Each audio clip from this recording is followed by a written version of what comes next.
Good day to you all. You know, we use the internet every day. Now we go to a gas station, we have to also use the internet to pump gas.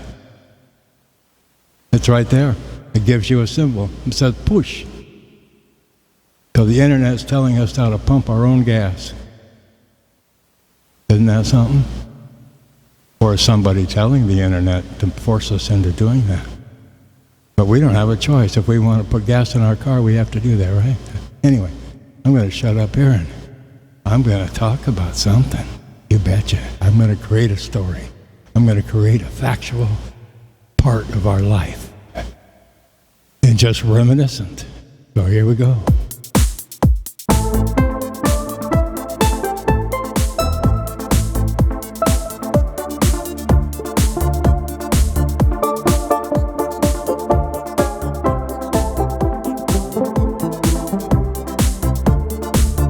How many grams does it take to run the internet?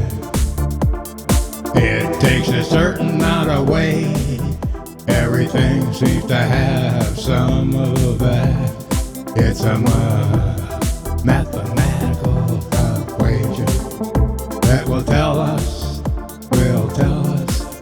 and it's actually very simple. How much weight does it take of electrons to run the internet? How many weight of grams does it take to run the internet 24 hours a day? Don't be surprised. The weight of all those electrons that put together only weigh 50 grams, baby. 50 grams. You didn't know that, I'm sure.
Can you imagine when you look at your cell phone and you see that little thing and it tells you I don't have any service? That means that you don't have any internet weight on your phone.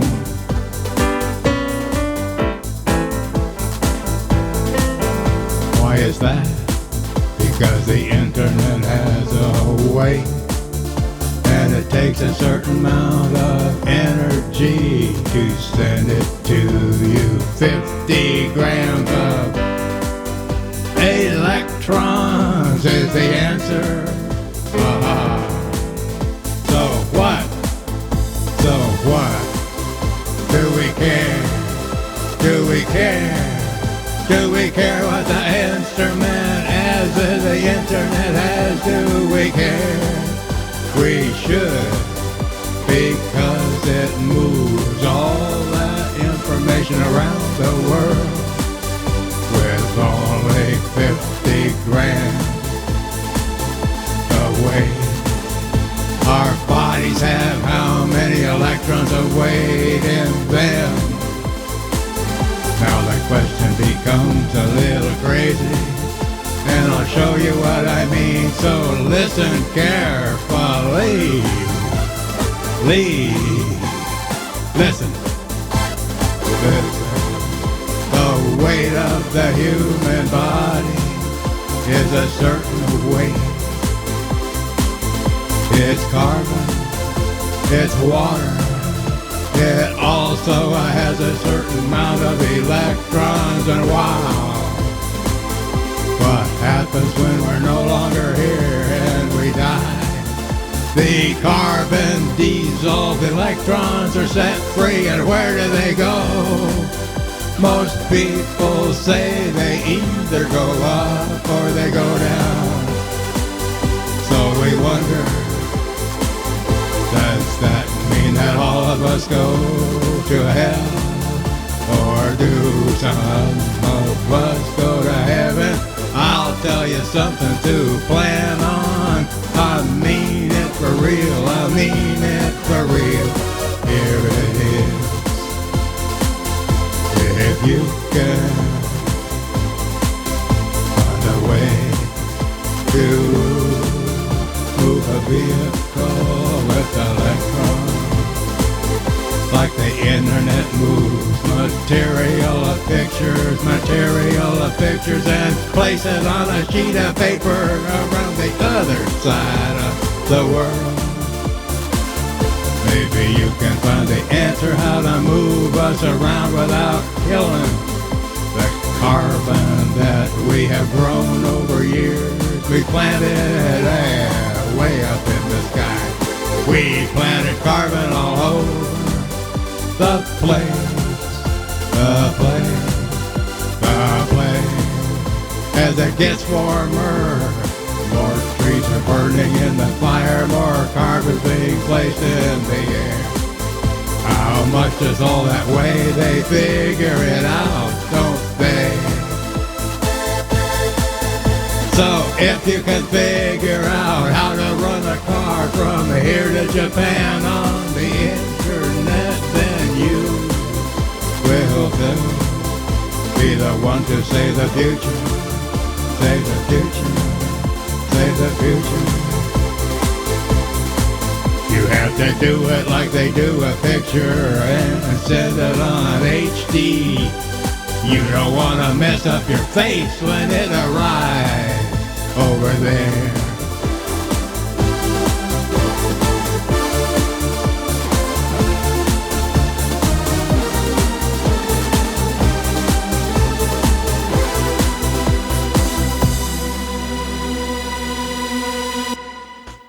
There. I like to come and think, I like to think about stuff that almost has no answer. But if you think about it long enough, it all goes back to mathematical. Look at Einstein. Look at Facebook, Instagram. Look at the internet. It's all done in a simple form. Highs and lows. So each high has a certain amount of electrons, each low has a certain amount of electrons, and that triggers something that causes it to be stored. And when it's stored, and you put it in your hard drive, how heavy of weight can that hard drive hold? It can't hold 50 grams because that would be the whole internet. Look at the energy. Look at the possibility of figuring that out. Check the internet. They're already doing it. Ask it questions. You have a question about what I just talked about? Ask the internet. That'll give you a start to solving the commotion that we seem to have on a daily basis on this earth on what to do, how to do it, where it should go, how do we store it, what do we do? We'd like to evaporate it. Well, if we do, it's still here. Because it still holds its electrons. Amazing stuff, huh? Yeah, don't go too far with this. They have nut houses and they can store you there. There's a lot of people in those nut houses that are so extremely intelligent. But that intelligence is so far away from our reality, we think they're insane, so we put them in an insane asylum. I've gone there. I used to have a vending machine business, and I used to feel that I had a audience that couldn't leave. So I could sell Coca-Colas, I could sell coffee. And guess what? They bought from me, they had no other choice. But the smart ones figured out how to steal from me by using electron. Using electron. What if you could take a dot the size of a pencil lead and put that dot on a piece of white paper and put it in the changer? And it gives you the change for $1. That dot came from $1. I had a guy I sat down with. I asked the administration if I could spend some time with him because I really enjoyed watching his intelligence on what he did to me to get what he needed. He needed money so that he could exchange money with other people. And so in the end, he was getting more money in return than he gave them. Interesting, huh? I sat down and had a talk with him for almost 2 hours. His hands were shaking, his eyes were shaking. And oh, he loved the fact that I was listening to him. He became an individual just in that time of talking. He was always waiting at the door when I came in with my supplies to fill up the vending machine. He would put his hand on mine, whether it was on the dolly or whether it was on whatever, and he would walk wherever I was going.